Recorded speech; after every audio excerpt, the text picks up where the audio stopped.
One of the most important factors when it comes to mining is where you do it. You need to pay attention to several aspects: infrastructure, electricity costs, climate, political stability.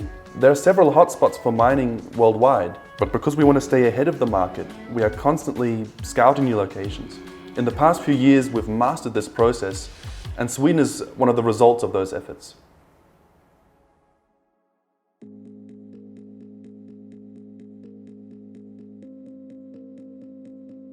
When we scouted for locations quite a while ago, before we started building this farm, we noticed that here in Sweden many great factors come together to make a really great mining location. First of all, the political system is very stable and welcoming to cryptocurrencies and cryptocurrency mining. Also, the general infrastructure is just very well built out. Sweden has great roads, great airport infrastructure. It's in the EU, so imports and exports are kind of easy to handle. Internet connectivity is great, everything's very well connected with glass fiber and all the good stuff. A very important topic when you're building a data center is how the cooling is going to work. Sweden has a very mild and quite cold climate, so it's great to build a cooling system with it. And last but not least, the power here is very good. This farm is completely hydropowered, which actually is not so much of a surprise.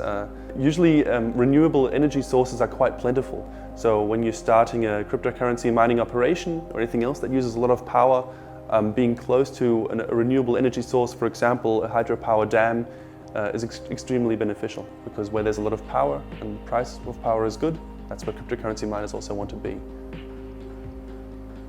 We're really happy to do this video now about our new Sweden operation, and we're really proud to show it. We're usually not quite that open about our mining locations. We've showed a lot of footage about our Iceland location. Obviously, we have a lot of other locations also worldwide that we don't talk about quite so publicly.